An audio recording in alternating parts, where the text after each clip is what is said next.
আন্দোলনে যাওয়ার পূর্বে জানা জরুরি। আন্দোলনে যাচ্ছেন? কিসের আন্দোলনে, কেন যাচ্ছেন? এই বিষয়ে ক্লিয়ার কনসেপ্ট থাকা দরকার। আল্লাহ এক ও অদ্বিতীয়। আপনি আল্লাহ রব্বুল আলামিনের একজন মজলুম বান্দা। আপনি আন্দোলন করছেন অন্যায়ের বিরুদ্ধে, জালিমের বিরুদ্ধে, জুলুমের বিরুদ্ধে। কোনো দল কিংবা গণতন্ত্র, জাতীয়তাবাদ, হাজার বছরের সংস্কৃতি, এইসব কুফরি মতবাদের জন্য না।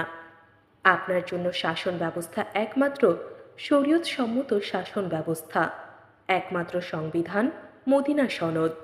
এর বাইরে যা কিছু আছে সব মানব সৃষ্ট কুফরি।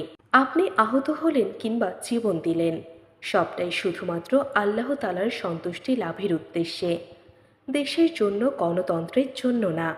অন্যায়ের প্রতিবাদে শুধুমাত্র আল্লাহর উদ্দেশ্যে আপনার এই ত্যাগ।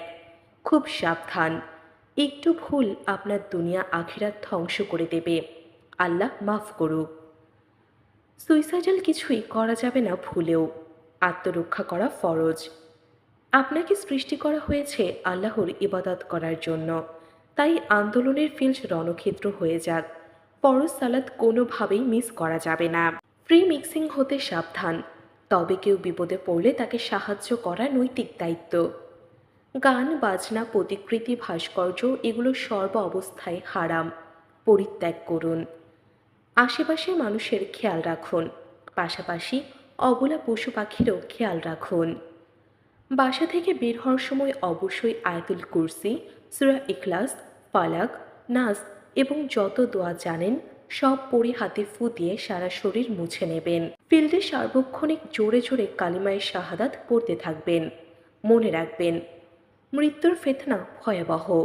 এই সময় শয়তান তার সর্বোচ্চ চেষ্টা করে মুমিন বান্দাকে পথভ্রষ্ট করার। শয়তানকে সফল হতে দেয়া যাবে না। জোরে কালিমা পড়বেন, জোরে না পড়লেও আস্তে পড়বেন।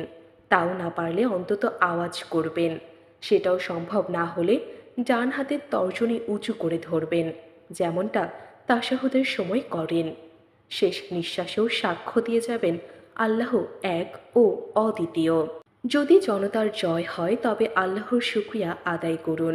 ন্যায়ের ভিত্তিতে শাসন ব্যবস্থা গড়ে তোলার চেষ্টা করুন। একটি আদর্শ রাষ্ট্র কিভাবে গড়তে হয় তার জন্য সিরাত পড়ুন, সাহাবায়ে কেরামদের জীবনী পড়ুন। আর যদি আমরা হেরে যাই, আল্লাহ না করুন, তবে জেনে রাখুন, যে দেশের মানুষ নিজেরা কুফরিতে মগ্ন থাকে, ওজনে কম দেয়, আল্লাহ তাদের ওপর অত্যাচারী শাসক চাপিয়ে দেন। সুতরাং জালিম শুধু ওই পক্ষই না, আমরাও জালিম, নিজেদের ওপর জুলুম করছি। তাই এই আযাব আমাদের ওপর চলে এসেছে। এর থেকে মুক্তির পথ একটাই, নিজের ইমানের যত্ন নেয়া, অন্যকে ইমানের দাওয়াত দেয়া। আর যারা আন্দোলনে যাচ্ছেন না, বাসায় থেকে যতটা সম্ভব দোয়া করুন। দাওয়াতে বা বদলায় না, দোয়ায় বদলানো সম্ভব ইনশাআল্লাহ। মুসলিমরা বাসায় আশ্রয় চাইলে আশ্রয় দিন, আহতদের প্রাথমিক চিকিৎসা দিন। হকের ওপরে থাকুন, বাতিল এবার বাতিল হবে ইনশাআল্লাহ।